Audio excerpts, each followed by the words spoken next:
Now we'll discuss two grammatical features that are unique in American Sign Language. All types of language have two types of dialogue. One is called direct dialogue. Direct dialogue is when you actually quote exactly what the person said.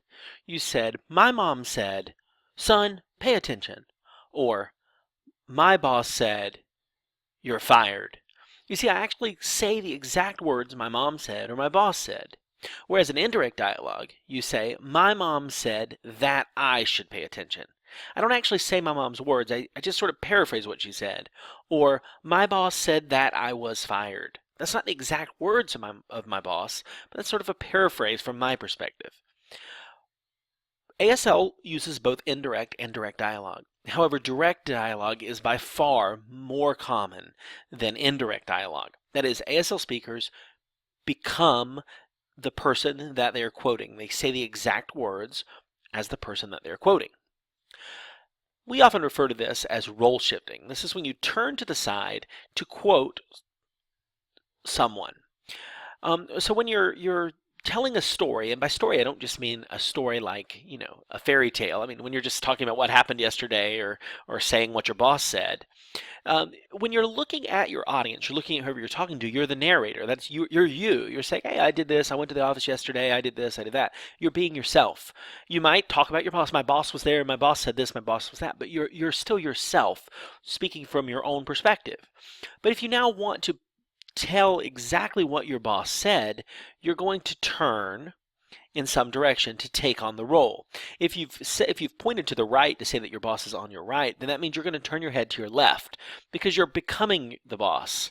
If you've said your boss is on your left, then you're going to turn your head to your right to become the boss. You may look slightly up or slightly down, depending on maybe if the boss is standing up while you're seated, then you're going to look down, because you're the boss looking down at you in the story.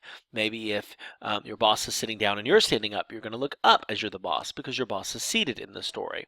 So you're going to take on the perspective of wherever you've set up the character. You're going to look at whoever the character is talking to in the story. You may also look up or down to indicate thought. That is, maybe it's not something that someone actually says in the story, but it's something that someone was thinking in the story. You could also show that by looking slightly up or slightly down as if you're in thought, and then say whatever the person's thinking.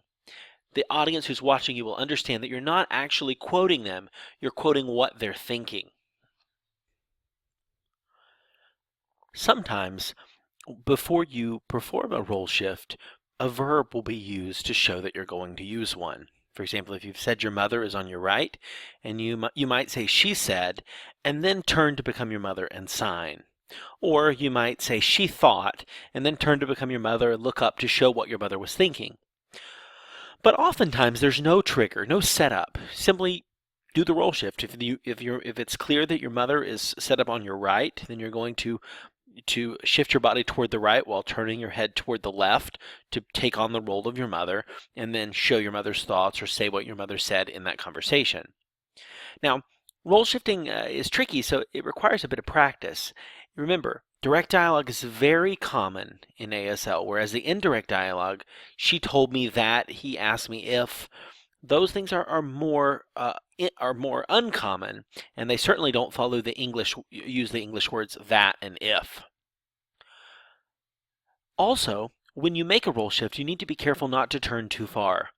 If you've set up a person on your left, then your body shifts to the left while you look to the right, only slightly. Some deaf signers really don't move their body much at all and only turn their head or even slightly shift their eye gaze to perform the role shift. Once a person is already set up in space, you do not need to keep using their name. Mom said, Bob said, Mark said. It's clear already, unless you have lots of people in the story. If there's one person on your right and one person on your left, role shifting should be sufficient. If you have 3 or 4 people, then you might need to clarify which role you're taking on. Also remember that you can be both the narrator in the story as well as a character in the story, which means when you're the narrator, you are looking at your audience, and when you become a character, you might show what you were doing yesterday or what you were thinking yesterday, and that's when you would do the role shift and take on what you were saying and doing and thinking at a different occasion. Then when you become the narrator again, you look back at your audience, and now you're no longer saying what happened yesterday, but you're saying what's happening right now to the audience.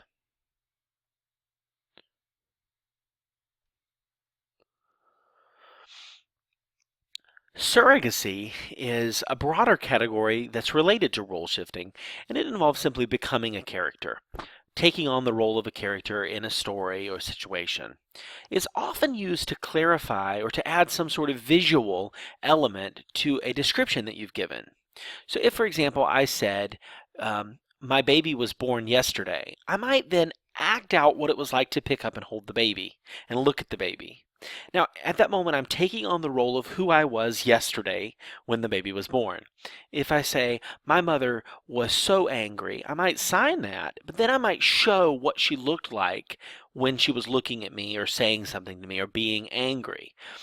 So this is related to role shift because you are taking on the role of a character, but it's not necessarily that you're saying or thinking something, but simply showing what that action looked like, or what the facial expression of the person was. So surrogacy is a broader term that encompasses role shifting as one specific type of surrogacy.